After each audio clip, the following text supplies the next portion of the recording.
Hello everyone, welcome back to my channel. Friends, आज की class में हम एडवांस इंग्लिश के कुछ ऐसे स्ट्रक्चर्स को करेंगे जिन्हें सीखकर आप अपनी इंग्लिश को और भी ज़्यादा इम्प्रूव कर सकते हो। तो अक्सर आप अपनी डेली लाइफ में इस तरह के वाक्य बोलते हैं, जैसे मैं इससे काम चला लूँगा, या फिर वह इस मोबाइल से काम चला लेगी, या फिर मैं इस कार से काम नहीं चला सकता, या फिर क्या तुम 100 रुपये से काम चला लोगे। तो फ्रेंड्स, ये सभी वाक्य अक्सर आप अपनी डेली लाइफ में बोल जाते हैं। तो आपने यहाँ पर नोटिस किया होगा, हर वाक्य में काम चला मतलब कोई काम है, कोई चीज़ है जिससे आप अपना काम चला भी सकते हो और नहीं भी चला सकते। तो इसमें एक वर्ड यूज़ हो रहा है, काम चला, है ना। तो इस तरह के वाक्य को इंग्लिश में कैसे बोला जाता है, आज की क्लास में हम सीखेंगे। सबसे पहले हमें जानना होगा, जो ये वर्ड बार बार रिपीट हो रहा है, काम चला, इसको हम इंग्लिश में क्या कहते हैं। तो देखिए फ्रेंड्स, अगर आप किसी चीज़ से काम चला रहे हैं या फिर काम चलाना जो हम यहाँ पर रिपीट हो रहा है, इसे हम इंग्लिश में बोलेंगे मेक डू विद। किसी चीज़ से काम चलाने को हम क्या कहते हैं, मेक डू विद। या फिर आप ऐसे भी बोल जाते हैं अक्सर डेली लाइफ में कि मैं 2 रोटी से काम चला लूँगा, या फिर मैं इस कार से काम चला लूँगा, और मेरे पास जितना है मैं उसी से काम चला लूँगा। इस तरह से आप बोल जाते हैं डेली लाइफ में।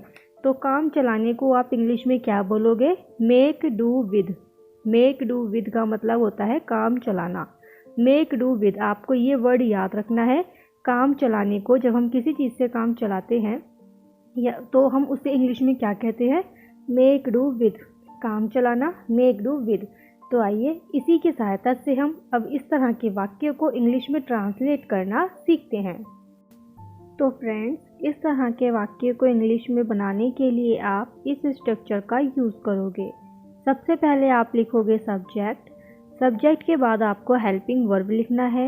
हेल्पिंग वर्ब के बाद आपको मेक डू विद ऐड करना है। मेक डू विद के बाद आपको ऑब्जेक्ट लिख देना है। पहले आपको क्या लिखना है, सब्जेक्ट। सब्जेक्ट के बाद आपको हेल्पिंग वर्ब लिखना है। आपको पता होना चाहिए हेल्पिंग वर्ब क्या होते हैं हमारे, is, am, are, was, were, has, have, had, can, could, may, might, ये सब हेल्पिंग वर्ब भी होते हैं। जो कैन, कुड और मे, माइट है, ये आपके मॉडल्स भी होते हैं और हेल्पिंग वर्ब का भी काम कर जाते हैं। तो हेल्पिंग वर्ब आपके क्या हो गए, is, am, are, was, were, has, have, can, may, might, ये सब आपके हेल्पिंग वर्ब का काम करेंगे। ओके, तो सब्जेक्ट प्लस हेल्पिंग वर्ब लिखना है आपको। हेल्पिंग वर्ब के बाद आपको मेक डू विद, जिसका मतलब होता है काम चलाना। मेक डू विद, काम चलाना। इसके बाद आपको ऑब्जेक्ट लिखना है। ये स्ट्रक्चर आपको बस याद रखना है। तो आइए इसी स्ट्रक्चर का यूज़ करके हम अब इस तरह के वाक्य को इंग्लिश में ट्रांसलेट करना सीखते हैं। हमारा फर्स्ट सेंटेंस है, मैं इससे काम चला लूँगा। मैं इससे काम चला लूँगा। अब आप इसको इंग्लिश में कैसे बोलोगे, पहले आपको लिखना है सब्जेक्ट। सब्जेक्ट क्या है, मैं को इंग्लिश में आई बोलेंगे। आई के बाद आएगा हेल्पिंग वर्ब। अब आप बताइए हेल्पिंग वर्ब इसमें कौन सा आएगा, क्योंकि वाक्य के अंत में देखिए कौन सा टेंस है ये, लूँगा। जिन वाक्यों के अंत में गा, गे, गी आते हैं उसमें हम सब्जेक्ट के बाद विल या शैल का यूज़ करते हैं, ये आपको पता होगा। तो इसलिए यहाँ पर हमने विल का यूज़ किया है। ओके, पहले सब्जेक्ट आएगा आई के बाद हेल्पिंग वर्ब आएगा। हेल्पिंग वर्ब क्या है इसमें, विल के बाद आएगा मेक डू विद यानी काम चलाना, मेक डू विद। और विद के बाद आ जाएगा ऑब्जेक्ट। ऑब्जेक्ट क्या बचा है इसमें, इससे को हम इंग्लिश में इट बोलेंगे। मैं इससे काम चला लूँगा, I will make do with it. I will make do with it. देखिए फ्रेंड्स, ये एडवांस इंग्लिश के वाक्य हैं। आपको ये सेंटेंस इंग्लिश में पढ़ने के बाद पता चल रहा होगा कितना एडवांस इंग्लिश का सेंटेंस है। अगर आप इस वाक्य को इंग्लिश में किसी के सामने बोलोगे भी ना, तो सामने वाले को अगर इंग्लिश आती होगी तो ही वो समझ पाएंगे, अदरवाइज वो सोचेंगे आपने क्या बोल दिया। I will make do with it, मैं इससे काम चला लूँगा। तो आप इन वाक्यों को ध्यान से समझिए, इन पर अपनी डेली लाइफ में प्रैक्टिस कीजिए, ताकि आप इन सभी वाक्यों को अपनी डेली लाइफ में बोलकर अपनी इंग्लिश को और भी ज़्यादा इम्प्रूव कर सको। अब इसी तरह से आपको अगला वाक्य बनाना है। नेक्स्ट सेंटेंस है, वह इस मोबाइल से काम चला लेगी।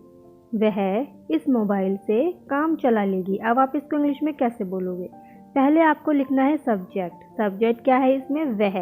तो वह के अकॉर्डिंग हम ही का यूज़ करेंगे या शी का यूज़ करेंगे। आप टेंस को पढ़िए, इसमें क्या पता चल रहा है कि इसमें जो टेंस में वाक्य है, इसमें मेल के लिए, पुरुष के लिए बात हो रही है या फीमेल महिला के लिए बात हो रही है। तो इस वाक्य को पढ़ने पर आपको पता चल रहा है कि वह काम चला लेगी। लेगी मतलब किसी फीमेल के लिए बात हो रही है। तो वह अगर फीमेल के लिए यूज़ करना हो तो हम शी का यूज़ करेंगे, और अगर मेल के लिए यूज़ करना हो तो हम ही का यूज़ करते हैं। ओके, वह इस मोबाइल से काम चला लेगी, तो आप सब्जेक्ट लिखोगे शी, वह की जगह पर शी आ जाएगा। शी के बाद आएगा विल, क्योंकि फ्यूचर टेंस में आ रहा है ये वाक्य के अंत में गा गे गी आ रहे हैं, तो ये फ्यूचर टेंस है, तो हम हेल्पिंग वर्ब का यूज़ करेंगे विल का। ओके, शी विल के बाद आएगा मेक डू विद, काम चलाने को मेक डू विद बोलते हैं। She will make do with this mobile. She will, पहले सब्जेक्ट आ गया शी, उसके बाद विल आ गया हेल्पिंग वर्ब, उसके बाद मेक डू विद आ गया, और उसके बाद हमने ऑब्जेक्ट लिख दिया। ऑब्जेक्ट क्या बचा है इसमें, इस मोबाइल को इंग्लिश में कहेंगे दिस मोबाइल। इस मोबाइल को क्या कहेंगे, this mobile. She will make do with this mobile, वह इस मोबाइल से काम चला लेगी। She will make do with this mobile. I hope friends आपको ये समझ में आया होगा। अब इसी तरह से आपको अगला वाक्य बनाना है। तो फ्रेंड्स, अभी तक आपने जो सेंटेंस सीखे वो बिल्कुल सिंपल थे, जिसमें आपने सिर्फ subject, helping verb, make do with और ऑब्जेक्ट आपने लिख दिया था। लेकिन अगर आपको कोई ऐसा वाक्य मिलता है जिसमें जो नेगेटिव वाक्य है, जिसमें नहीं आ रहा है बीच में, वो नकारात्मक वाक्य है, नेगेटिव सेंटेंस है, तो आप उससे इंग्लिश में कैसे बोलोगे। आपको कुछ नहीं करना, सेम स्ट्रक्चर लिखना है आपको, सब्जेक्ट, हेल्पिंग वर्ब। बस अगर आपको नेगेटिव वाक्य कोई दिखता है तो उसमें आपको हेल्पिंग वर्ब के बाद नोट लगा देना है। हेल्पिंग वर्ब के बाद क्या लिखना है आपको, नोट। जैसे मान लो कोई नेगेटिव सेंटेंस है तो आप उसमें लिखोगे सब्जेक्ट, हेल्पिंग वर्ब के बाद आपको नोट लिखना है। नोट के बाद आ जाएगा मेक डू विद, और उसके बाद आ जाएगा ऑब्जेक्ट, अगर कोई वाक्य नेगेटिव सेंटेंस है। ओके, तो अब हम इस नया एक और नेक्स्ट स्ट्रक्चर करेंगे, मतलब नेक्स्ट वाक्य पढ़ते हैं और इसको हम इंग्लिश में ट्रांसलेट करते हैं। नेक्स्ट सेंटेंस है, मैं इस कार से काम नहीं चला सकता। मैं इस कार से काम नहीं चला सकता। तो अब आप देखिए नेगेटिव सेंटेंस आ गया है ना। तो आप इसको इंग्लिश में कैसे बोलोगे, पहले आप लिखोगे सब्जेक्ट क्या है इसमें, मैं को इंग्लिश में आई बोलेंगे। आई के बाद आएगा हेल्पिंग वर्ब। अब आप देखिए इसमें हेल्पिंग वर्ब कौन सा है, जो वाक्य सख्ती से बनते हैं ना, उसको हम कैन का यूज़ करके बनाते हैं। चाहे आपका सिंगुलर हो सब्जेक्ट या प्लूरल हो, आपको कैन का यूज़ करना होता है, क्योंकि इसमें क्या लिखा हुआ है, मैं इस कार से काम नहीं चला सकता। सकता आ गया तो आप इसमें सब्जेक्ट के बाद कैन का यूज़ करोगे।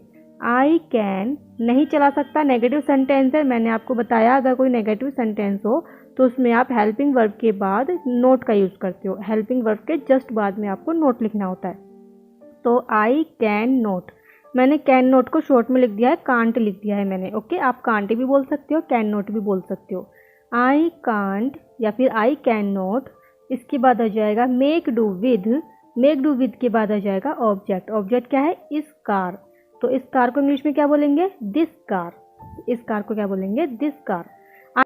I can't make do with this car, मैं इस कार से काम नहीं चला सकता। I can't make do with this car. I hope friends आपको ये समझ में आया होगा। अब इसी तरह से आपको अगला वाक्य बनाना है।